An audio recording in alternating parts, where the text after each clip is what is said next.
Transcomer, puesto de bolsa de comercio, presenta a las 5 con Alberto Padilla.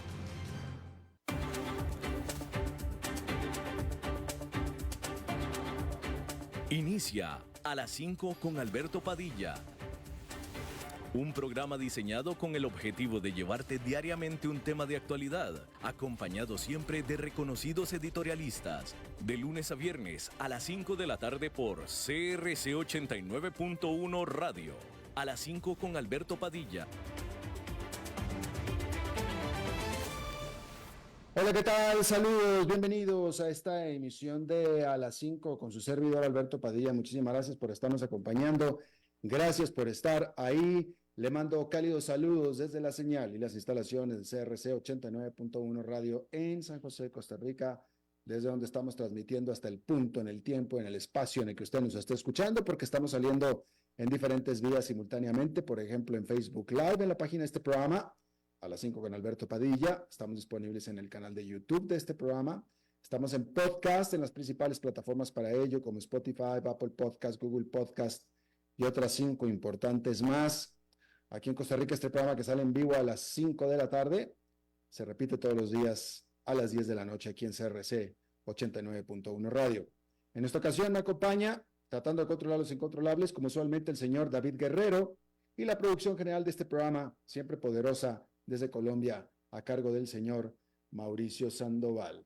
Hay que comenzar informándole que las Fuerzas Armadas israelíes aumentaron su ofensiva sobre el norte de Gaza. Estamos hablando del norte de Gaza, de la cual ya habían retirado hace algunos meses.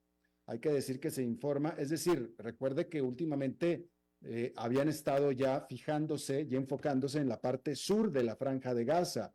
Ellos empezaron con los ataques y con la limpieza en la parte del norte. Bueno, la noticia hoy es que están volviendo hacia la parte norte, a atacar la parte norte. Hay que decir que se reporta que tanques rodaron por Jabalia, que es un campo de refugiados, mientras que ataques aéreos aniquilaron a cerca de 20 palestinos e hirieron a decenas más.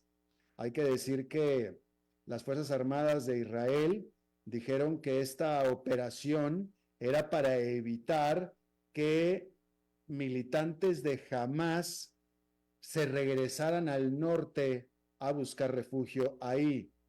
Mientras tanto, Israel continúa expandiendo su asalto en la parte sur, en la ciudad de Rafah, a pesar de la cada vez mayor condena internacional. De hecho, las Naciones Unidas hicieron un llamado por una investigación completa después de que uno de sus vehículos, es decir, de las Naciones Unidas, fue atacado mientras se dirigía a el hospital en Rafah este lunes, y se reporta la muerte de al menos un empleado de las Naciones Unidas y al menos un herido también, empleado de las Naciones Unidas. En España, Pere Aragonés, el líder cataluño pro-independiente, el líder catalán pro-independiente, dijo que renunciará a la política después de que su partido sufrió una catastrófica derrota en las elecciones locales este domingo.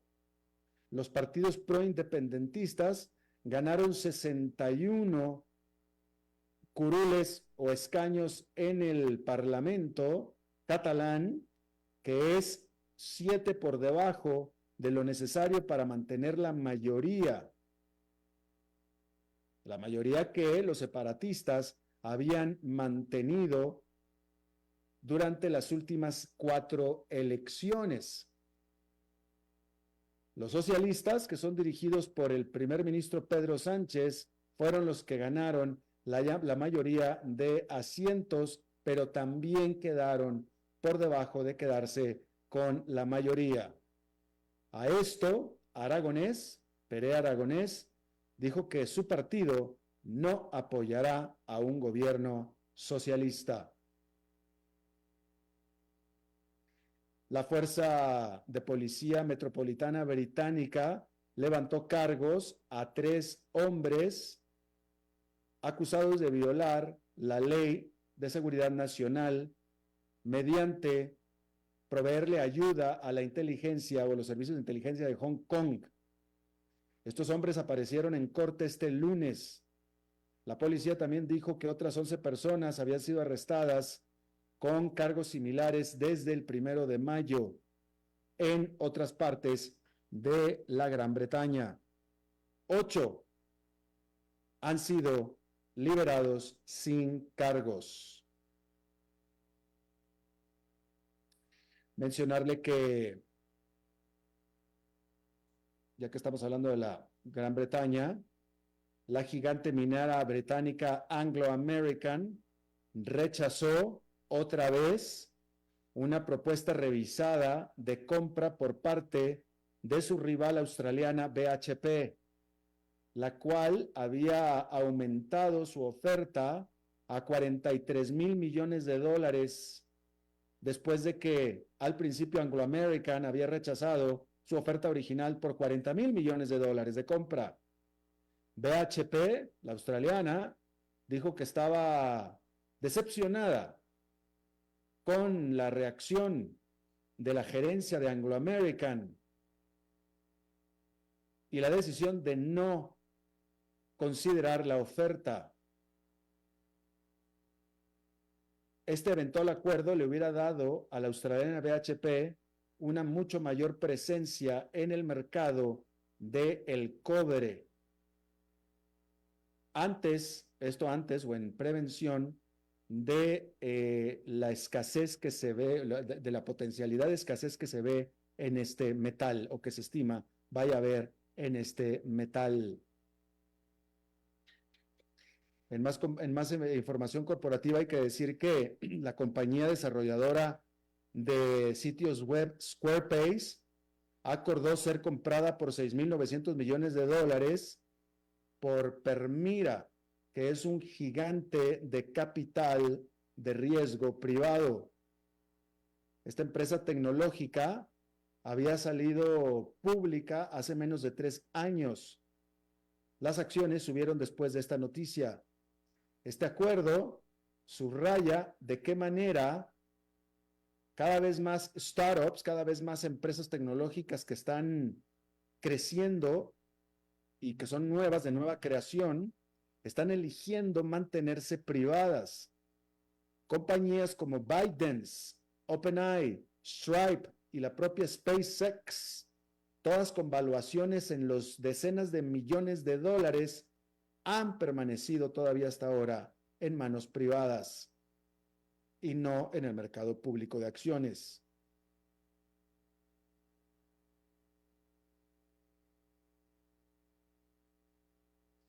Melinda French Gates, que fuera la esposa de Bill Gates, renunció a la codirección de la Fundación Bill y Melinda Gates, a la fundación que lleva su nombre, junto con la de su marido.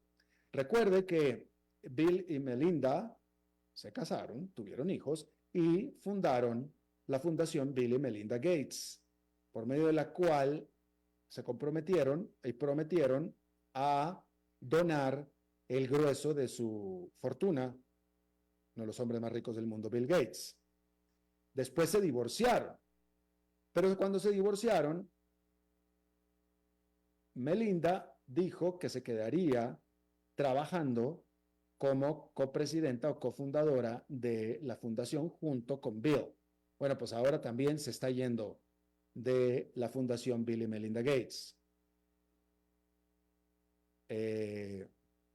Esta fundación fue establecida en el año 2000.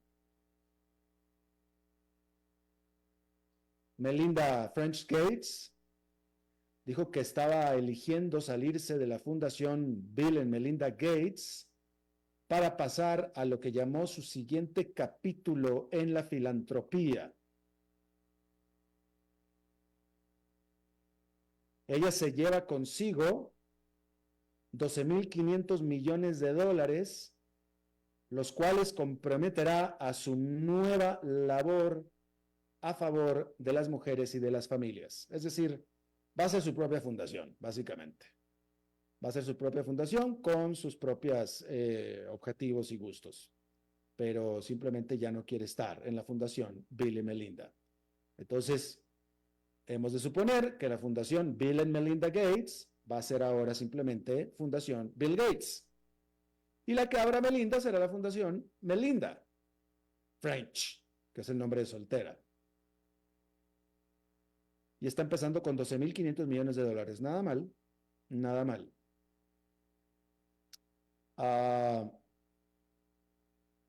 Una corte alemana determinó que el partido Alternativa por Alemania puede ser clasificado como una organización extremista ultraderechista.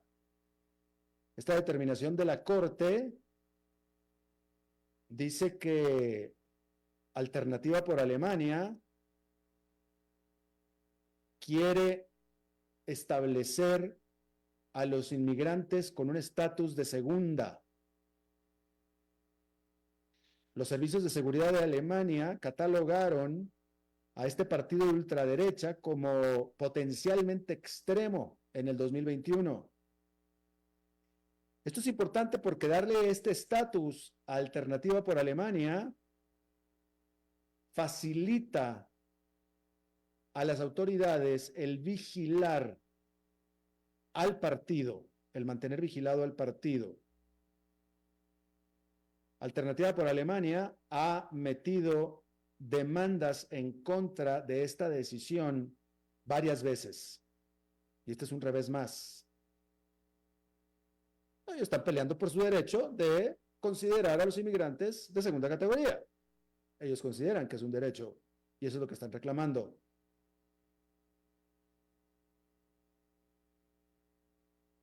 Y bueno, hay que decirle que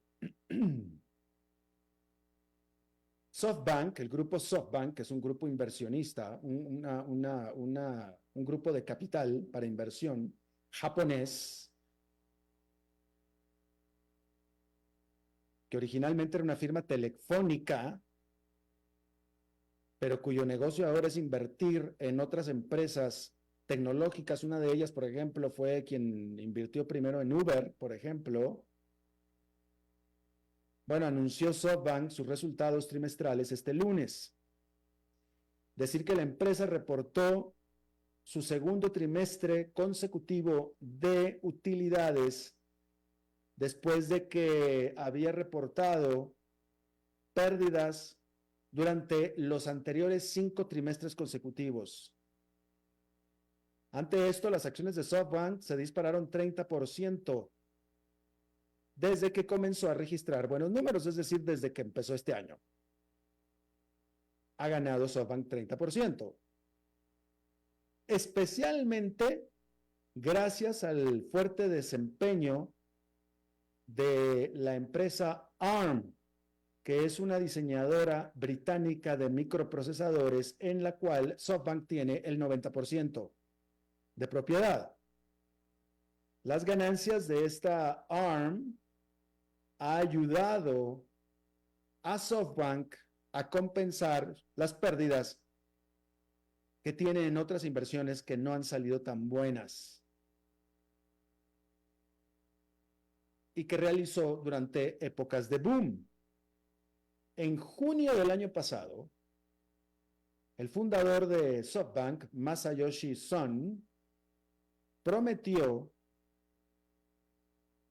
el cambiar su política de inversión de nuevo a lo que lo llamó él un modo de ofensa, un modo ofensivo, o de ofensa en lugar de defensivo. Y esto lo hizo mediante la apertura de su chequera. De nuevo, empezó a invertir otra vez, pero esta vez enfocado en la novedad de la inteligencia artificial y también de los semiconductores. Este 8 de mayo pasado, el medio Bloomberg reportó que SoftBank estaba planeando la compra de Graphcore, que es una emproblemada startup de semiconductores británica que alguna vez valió 2.800 millones de dólares. Masayoshi Son también estaba buscando 100.000 millones de dólares en un emprendimiento o para un emprendimiento que pudiera competir con la gigante de los microprocesadores de inteligencia artificial, NVIDIA. Y por supuesto que, a ver, Masayoshi Son dijo que iba a volver al modo de ofensa, es decir, a invertir agresivamente, cosa que ya hizo una vez con Uber y con otros emprendimientos, que al principio le fue bien, pero después le fue muy mal.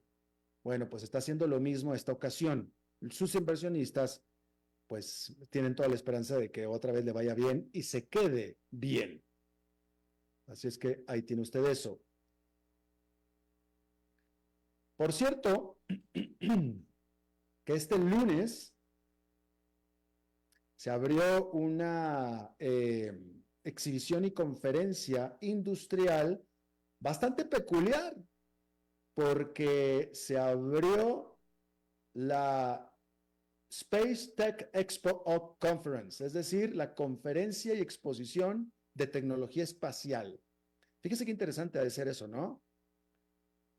Claro, si usted es alguien de mayor edad, pues usted se acordará, sabe que jugadores espaciales, pues nada más había originalmente uno en Estados Unidos, la NASA, y se acabó. ¿Sí? Y la Agencia Espacial Rusia y la Agencia Espacial Francesa y no mucho más. Eso fue hasta los años 80, los 90 también. Pero hoy ya el universo espacial, y lo digo con toda propiedad, es mucho mayor hoy en día, al grado de que si se hace una exhibición y conferencia de tecnología espacial, no nada más es la NASA, hay muchos más que están involucrados, ahora sí. Sí, bueno, pues este lunes se inauguró en Long Beach, en California. Y para reunirse ahí los miembros de la industria del nuevo espacio que se le conoce, que se ha desatado sobre todo a raíz del éxito de SpaceX, que es esta empresa basada en California que fundó pues nadie menos que Elon Musk. Específicamente porque los cohetes Falcon 9 de SpaceX han hecho bajar el precio de colocar un satélite en el espacio a virtualmente $3,000 por kilogramo de peso, obviamente. ¿Sí? Entonces usted calcule cuánto pesa su satélite, multiplíquelo por 3,000 y con ese precio se lo coloca SpaceX en el espacio. ¿Sí? Y se estima que ese precio incluso vaya a caer más todavía cuando el supercohete Starship, que actualmente está siendo sometido a pruebas, ya pueda ser utilizado comercialmente. Se estima que actualmente en órbita hay 5,000 satélites comerciales en este momento alrededor del mundo, que son lo que forman el grueso de esta industria que hoy en día vale 600,000 millones de dólares anuales. Estos satélites comerciales tienen su uso principal en telecomunicaciones, como por ejemplo es el caso del famoso Starlink, que es del propio SpaceX, esta constelación satelital Starlink. Y este es el grueso de los satélites comerciales. Otra parte importante de los satélites comerciales son usados para observación de la Tierra. Sin embargo, hoy en día, otros emprendedores espaciales tienen planes mucho más amplios todavía, porque hay quien está soñando con estaciones espaciales privadas, con manufactura en el espacio, con visitar de nuevo la Luna y visitar ahora Marte, e inclusive el sacar minerales, la minería de los asteroides, minería en la Luna, minería en Marte, etcétera. cosa que es cada vez más posible. Y bien, otro que está teniendo aspiraciones de volver a ser lo que a mí me parece que no va a volver a ser nunca más, que fue y que ya no lo va a volver a hacer, que fue y que renunció a lo que era para hacer una nueva forma y que no se parece en lo absoluto a lo que era antes, es Hong Kong. Este lunes comenzó en Hong Kong la primera conferencia dedicada a la geopolítica. Esta conferencia llamada la Cumbre de la Prosperidad Global, en la cual fueron invitados, patrocinados por Hong Kong, porque si no, no hubieran ido, académicos, políticos y grandes empresarios para hablar de temas como, por ejemplo, la deglobalización y la cooperación tecnológica. ¿Qué es lo que está pasando? Bueno, pues está pasando que el gobierno local de Hong Kong, en esta conferencia que inicia hoy, que acaba el miércoles, pretenden reiniciar el regreso de Hong Kong. Usted recuerda que Hong Kong fue por mucho tiempo un hub financiero asiático. Nueva York, en este lado del continente o en este lado del mundo, Londres en Europa, Hong Kong en Asia. Pero Hong Kong renunció a eso, solitos.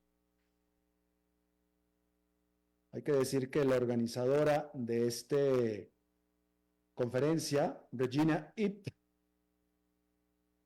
es una congresista pro Beijing, pro China, obviamente, ¿sí?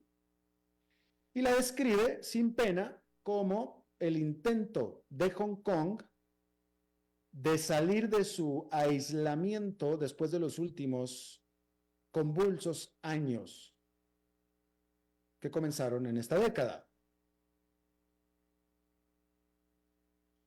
Hay que decir que la reputación de Hong Kong como centro financiero global, pues básicamente la dieron por los suelos desde que China impuso sobre Hong Kong su ley de seguridad nacional en el 2020, después de las masivas protestas prodemocráticas que se dieron y que hubo una represión brutal.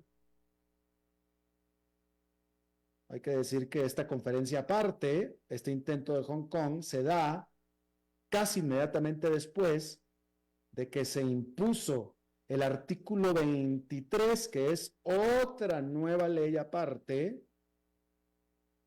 O sea, porque está la ley nacional de China que se impuso sobre Hong Kong. Bueno, luego Hong Kong hizo su propia ley que se llama la artículo 23, que fue aprobada por el propio, por el gobierno del propio territorio apenas este 19 de marzo.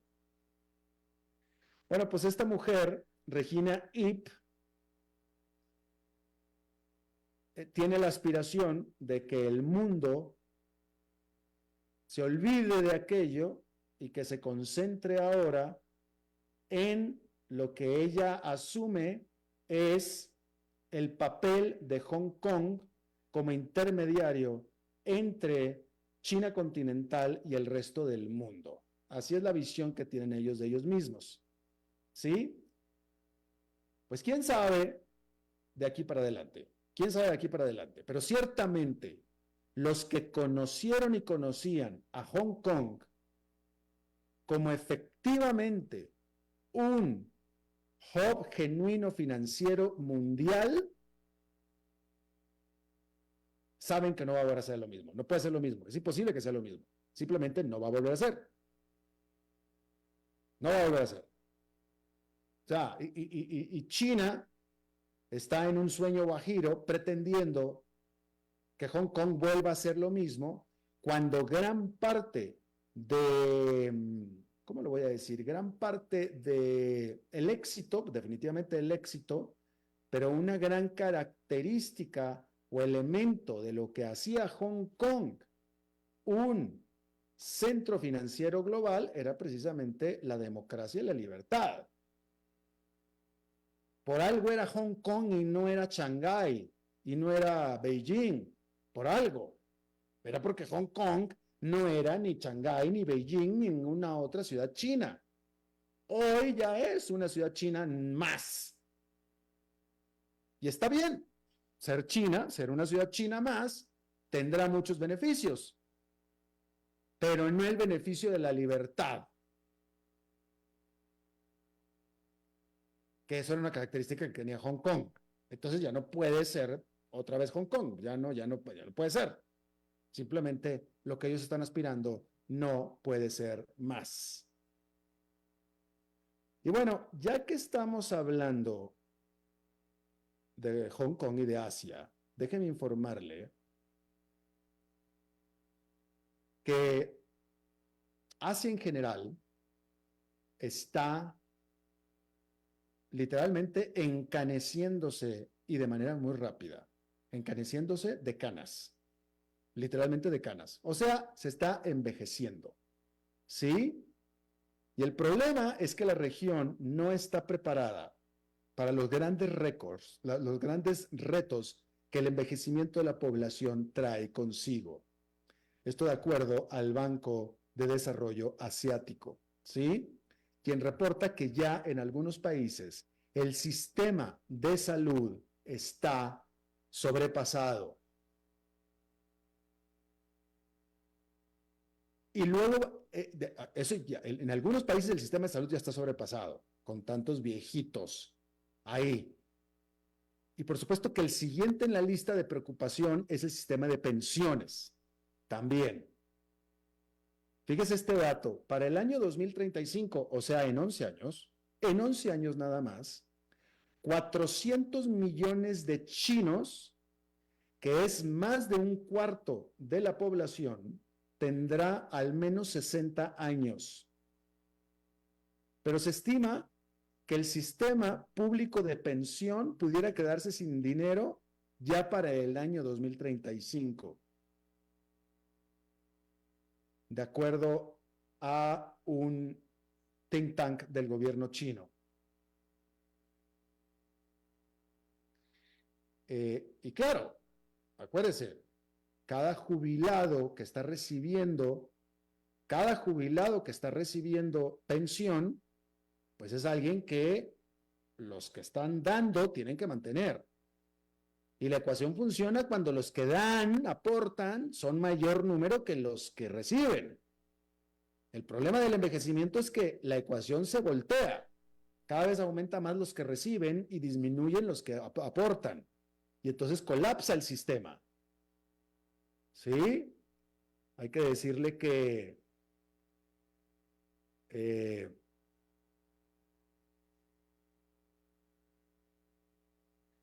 los políticos deben de generar planes importantes para este problema poblacional y sobre todo en este contexto en el que no hay solución.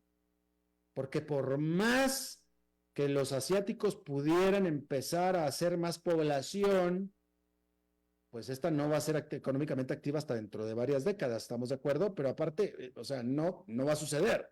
No va a suceder que los asiáticos van a ponerse a hacer y crear más población. ¿Sí?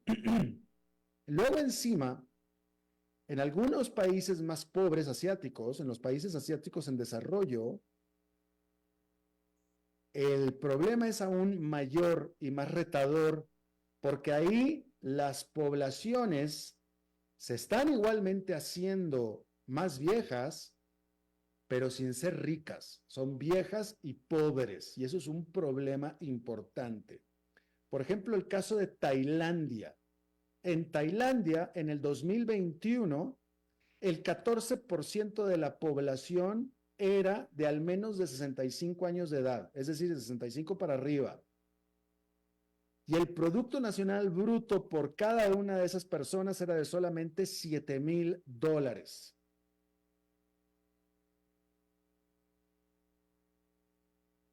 Cuando Japón tenía una ecuación de años similar. Esto fue en 1994. 1994. Hace 30 años.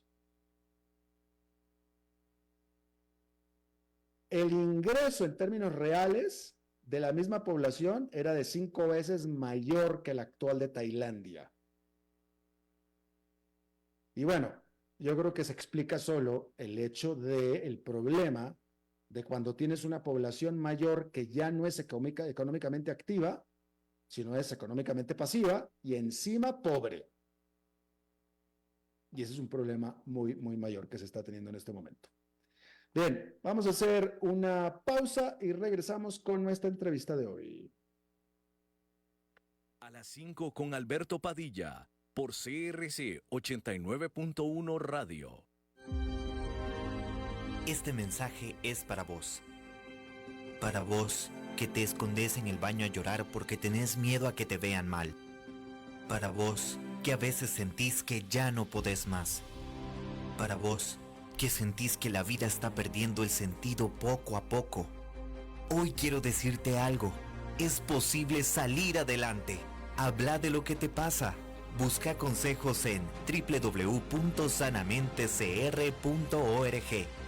Este es un mensaje del Colegio de Profesionales en Psicología de Costa Rica y Ministerio de Salud, con el apoyo de Clover, Copeande, SNERP, Eucerin, Instituto Nacional de Seguros, NUMAR y Cadena Radial Costarricense. Ok, ya te has reído con nosotros, has aprendido con nosotros y nos hemos conocido más. Pero es hora de ponernos serios. El mejor momento para invertir fue hace 10 años y el segundo mejor momento para hacerlo es hoy. Entra a transcomer.com, convertite en un inversionista y transforma tu destino. Transcomer, puesto de bolsa de comercio. Construyamos juntos su futuro. Somos expertos en eso.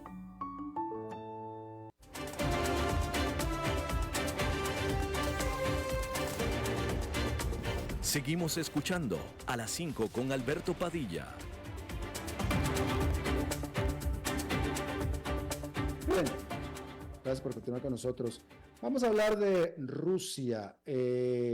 Al menos en lo que va de este año, a partir de que comenzó el 2024, por ponerle una fecha nada más, pero hay consenso en los reportes de que Rusia ha hecho grandes avances en su invasión de Ucrania. Es decir, Rusia ha estado llevando la mano ganadora en este momento en los últimos meses en lo que es su campaña en Ucrania. Y gran parte producto de la falta de ayuda que Ucrania ha recibido o no recibido por parte de la Unión Europea y de Washington específicamente, ¿no? Lo cual en teoría son buenas noticias, deberían ser buenas noticias para el invasor, que es Rusia, ¿no? Y militarmente podrán serlas. Sin embargo, pareciera que al interior del gobierno de Vladimir Putin, del gobierno de Rusia, hay algunos problemas que son los que estamos tratando de dilucidar de qué se trata. Hace tan solo unos cuantos días fue arrestado, acusado de corrupción, el viceministro de Seguridad de Rusia, que era alguien que se consideraba como el círculo íntimo de Vladimir Putin. Tan solo eso sucedió, tan pronto sucedió eso, inmediatamente todos los ojos voltearon a ver al ministro de Seguridad, que ese sí es parte del microcírculo íntimo de Vladimir Putin, en el sentido de qué va a pasar con él. Y bueno, pues efectivamente a los pocos días, esta mañana del lunes, resulta que sale efectivamente el ministro de Seguridad de Rusia, una de las manos derechas de Vladimir Putin, y vamos a tratar de encontrarle sentido a todo esto. Y yo le agradezco de nuevo a Jesús Agreda. Él es analista en relaciones internacionales, académico de estudios europeos de la Universidad del Rosario, estudioso de Rusia y de Ucrania, que vuelve a hablar con nosotros. Jesús, saludo con mucho afecto. Buenas noches, muchas gracias por la invitación. Como siempre, es un gusto estar aquí. Gracias. ¿Cómo podemos entender lo que está pasando en el Kremlin en este momento? ¿De qué se trata? ¿Qué es lo que está pasando, sobre todo, si lo podemos aislar, en el Ministerio de Seguridad? Sí, es cierto. Digamos, hay varios factores. Arrancando con el más básico, efectivamente el presidente asumió un nuevo mandato. Cierto, el presidente Putin había ganado las elecciones, la semana pasada asumió un nuevo mandato, Y eso implicaba que tenía una obligación, de alguna forma constitucional, de revisar a sus ministros, ¿cierto? Entonces, digamos, primero, los cambios podrían darse de manera natural y por ese lado, digamos, hasta ahí todo se ve bien. Sin embargo, efectivamente hay algunos problemas que empiezan a surgir. Primero, si analizamos el argumento o el discurso de Moscú específicamente, tiene algo de sentido.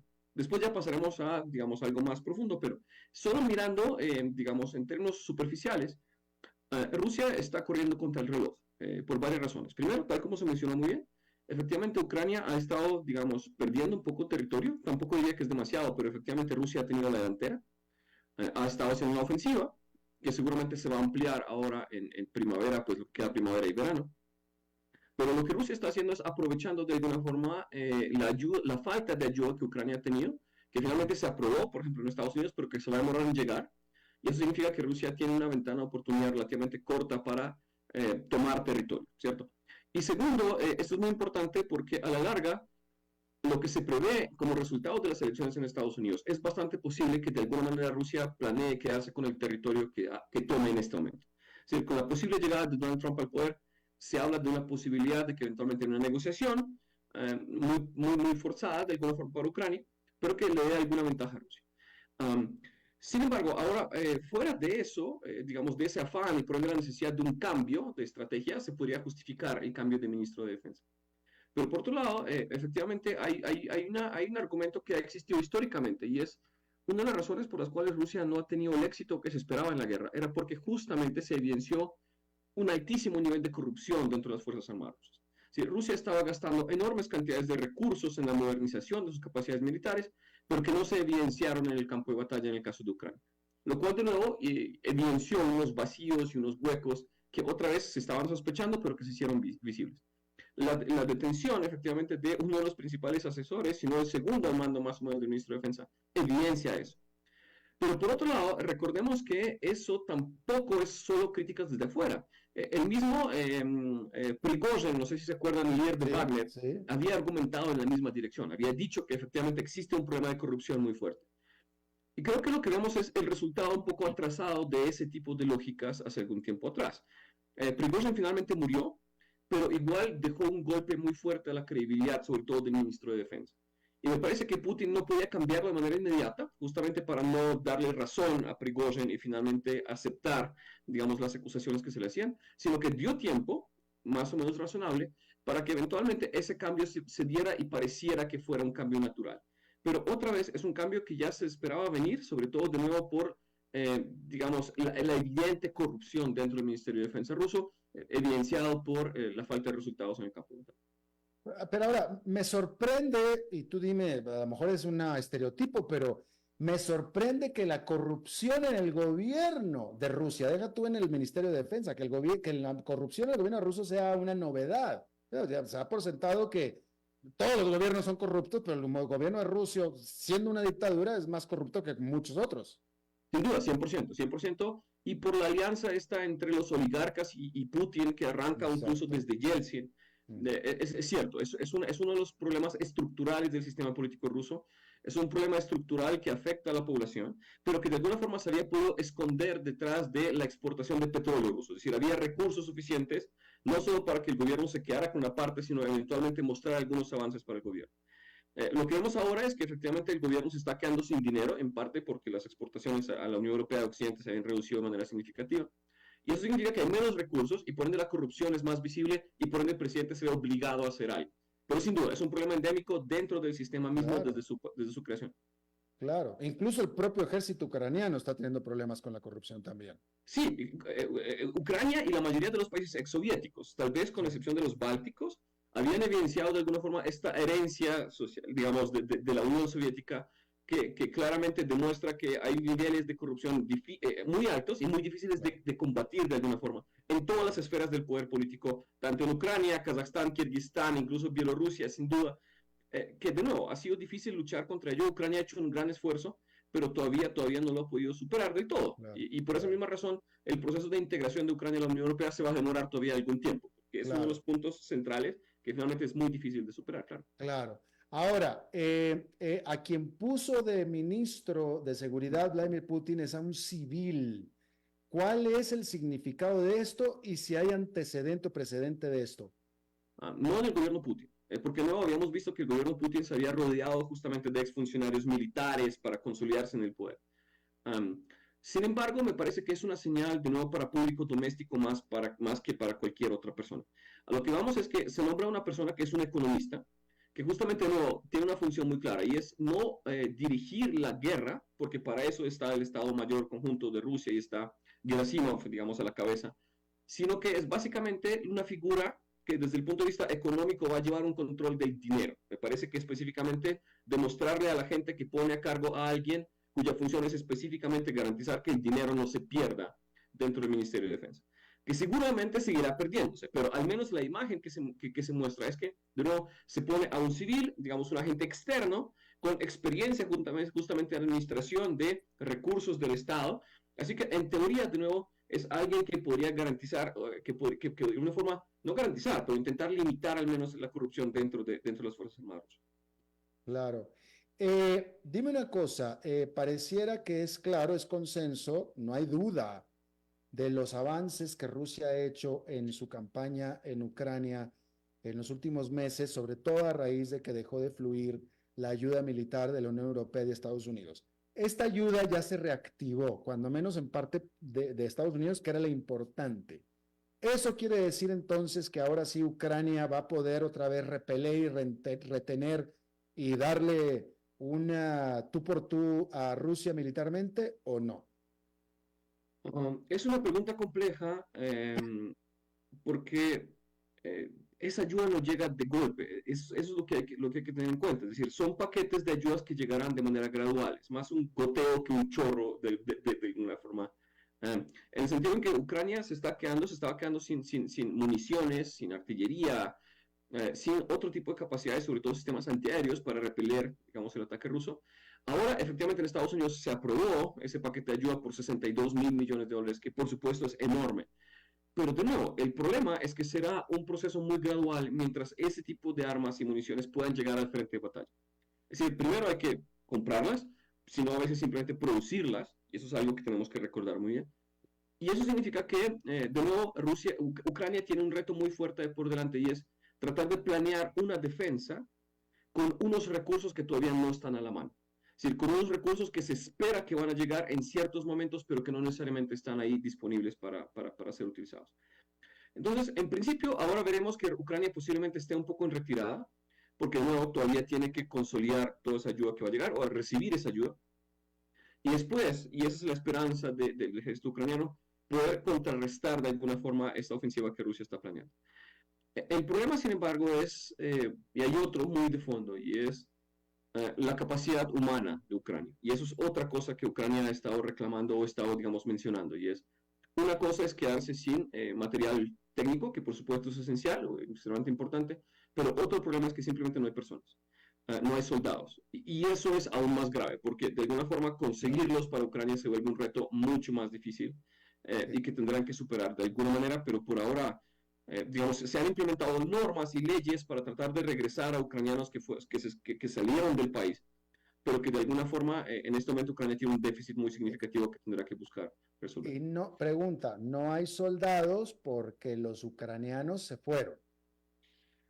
Una parte sí, por supuesto, pero por otro lado no es una población muy grande tampoco, es decir, es una población relativamente pequeña, de hecho más o menos similar a Colombia, menor, más o menos 45, 42 millones de personas, sin contar los muertos y los heridos.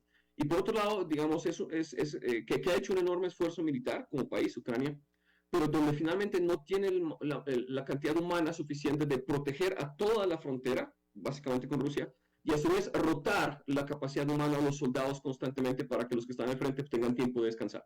Es decir, el problema es que la defensa ucraniana está tan extendida por toda la frontera que realmente no tienen personas. Por otro lado, sí, efectivamente, una parte de la población se fue del país, como refugiados o bueno, Claro. Trataron de buscar de alguna forma protección fuera de su territorio. Claro. Y eso significa que una parte, por supuesto, está afuera y que Ucrania está tratando de volver a traerlos para que de alguna forma asuman la responsabilidad de la defensa del Estado. Claro. Jesús, tú eres mitad ucraniano. Déjame te pregunto, ¿qué tan válido es el punto no válido, qué tan cierto es el punto, porque lo que está invadiendo Rusia es la parte fronteriza hacia adentro. Y los rusos siempre han dicho que la parte fronteriza ucraniana con Rusia, acabo que todos son rusos de todos modos y todos hablan ruso. Uno, ¿es cierto esto? Y si esos rusos ucranianos están tranquilos y bien con que ahora son parte de Rusia y ya no de Ucrania. No. Ese tipo de discurso es parte de la propaganda que Rusia ha tratado de promover. Si fuera cierto, no estaríamos viendo ataques de fuerzas pro-ucranianas, pero ruso-parlantes en la región de Belgorod. No sé si se acuerdan, pero hace unos meses un grupo de soldados rusos, al parecer incluso, o ucranianos de habla rusa, atacaron dentro del territorio ruso. Es decir, no todos los ucranianos rusoparlantes están completamente de acuerdo con la idea. Lo que Rusia trató de mostrar y lo que Rusia trató de argumentar para justificar su invasión es que, tal como lo menciona muy bien, que básicamente una parte de Ucrania está habitada por rusos que se sienten de alguna forma oprimidos por el gobierno de Kiev. Eso no era el caso. Sin duda había algunos nacionalistas que de alguna forma no se sentían completamente cómodos y que buscarían o hubieran querido una estructura un poco más federal, en el caso de Ucrania, pero la gran mayoría de los ucranianos que habitaban los territorios pues estaban bastante de acuerdo con la situación política de su país y con, digamos, las fronteras que se habían configurado como consecuencia de la Unión Soviética. Así que no es del todo cierto. Hay algunos elementos que podrían argumentar que sí había algún tipo de personas, pero en este momento el problema para Ucrania es que la mayoría de las personas que son ucranianas en esos territorios que Rusia está invadiendo o han tratado de escapar o han tenido que escapar o han tenido que de alguna forma ocultar su identidad ante una clara fuerza de ocupación. Es decir, ahora argumentar como Rusia lo hace, que finalmente las zonas han sido liberadas, es una gran mentira, porque no, los ucranianos que quedan ahí simplemente no pueden no pueden demostrar básicamente cualquier forma de oposición porque su vida está en riesgo. Así que el gobierno ruso muestra de alguna forma cómo libera territorios, cuando simplemente está ocupando territorios y obligando a las personas a aceptar algunas condiciones con las cuales no están de acuerdo, pero que tienen que aceptar porque su vida está en riesgo. Claro. Bueno, pues Jesús Agreda, analista y experto en relaciones internacionales y estudioso de Rusia y de Ucrania, te agradezco muchísimo, como siempre, tu buena disposición a charlar con nosotros. Alberto, como siempre es un gusto estar con ustedes. Muchas gracias por la invitación. Gracias. Vamos a hacer una pausa rápida y regresamos con más. A las 5 con Alberto Padilla, por CRC 89.1 Radio. Este mensaje es para vos. Para vos que te escondes en el baño a llorar porque tenés miedo a que te vean mal. Para vos que a veces sentís que ya no podés más. Para vos que sentís que la vida está perdiendo el sentido poco a poco. Hoy quiero decirte algo. Es posible salir adelante. Habla de lo que te pasa. Busca consejos en www.sanamentecr.org. Este es un mensaje del Colegio de Profesionales en Psicología de Costa Rica y Ministerio de Salud, con el apoyo de Clover, Copeande, SNERP, Eucerin, Instituto Nacional de Seguros, NUMAR y Cadena Radial Costarricense.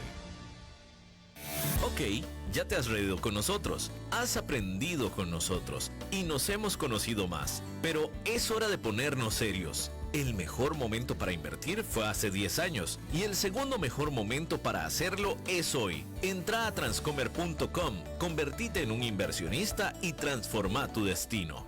Transcomer, puesto de bolsa de comercio. Construyamos juntos su futuro. Somos expertos en eso.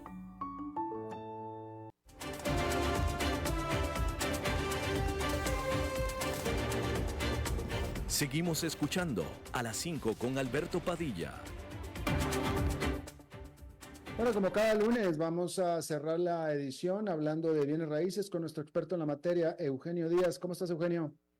Alberto, muy buenas tardes. Gracias por el día de hoy poder estar aquí nuevamente en tu programa y envío un afectuoso saludo a todos los radioescuchas que están hoy conectados en esta emisión.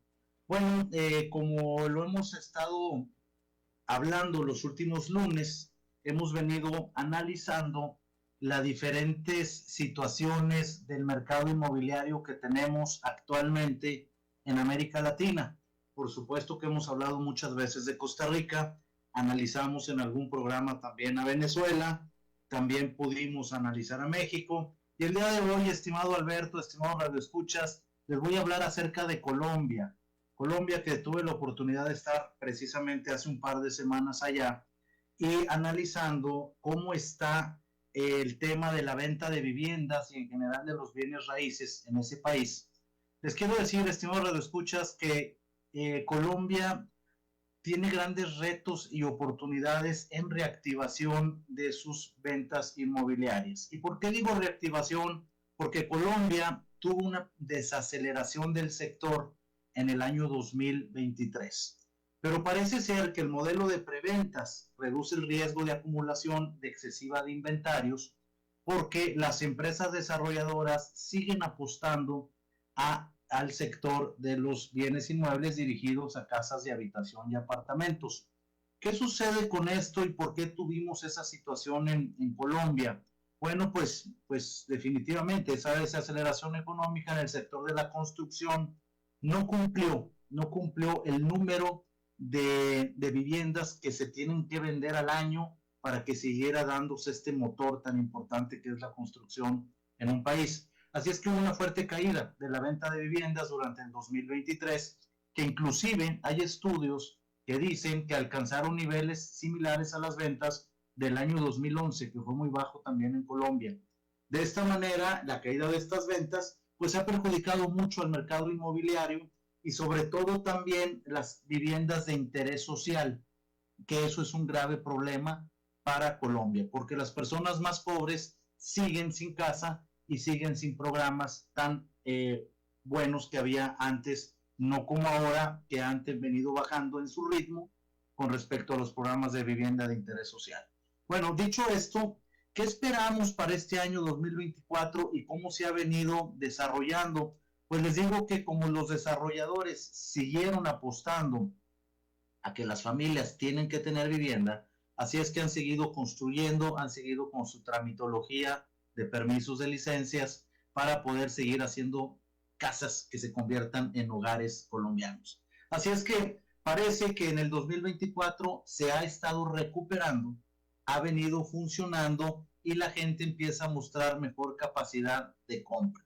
Así es que los colombianos han venido recibiendo siempre sus regiones receptoras de remesas y todo esto ayuda a nivel general en el país, estimado Alberto, estimado radioescuchas, porque realmente parece que Colombia estará con un mucho mejor nivel en cuanto a construcción y por lo tanto venta de bienes inmuebles. ¿Qué sucede con los demás inmuebles que no son residenciales? Por ejemplo, oficinas, locales comerciales, bodegas. Bueno, ahí se tienen buenas noticias porque el mercado no residencial sigue creciendo y ha venido desarrollando en comercio y en oficinas y en bodegas. Así es que como resultado, la oferta total en Colombia, no residencial, me refiero ahora a este tema, ha venido equilibrando el sector de mediano plazo y siempre ha tenido una mejor recuperación. Es lo que está pasando actualmente en Colombia, estimado Alberto, señores radioescuchas, y espero el próximo lunes poderles hablar de algún otro país de América Latina en el sector inmobiliario actual. Claro, hablando de eso, Eugenio, sé que acabas de estar tú en Cartagena. Hace tiempo que yo no voy a Cartagena, pero la última vez que fui, había un boom en Cartagena de construcción de edificios de condominios, claramente, que me parecía que era un fenómeno nacional de todo Colombia. ¿Pudiste notar que continúa este boom? Vieras que no, Alberto, este boom ya no existe, ya hoy en día no está. Por supuesto que hay mucha construcción en Cartagena, como tradicionalmente ha sido las últimas décadas, pero no como ese boom del que tú me hablas y se siente, se ve que Cartagena, por supuesto, sigue habiendo construcciones, pero no como aquellos tiempos de los que nos estás hablando. Una gran diferencia, de verdad. Definitivamente que sí. Eugenio, ¿tu programa?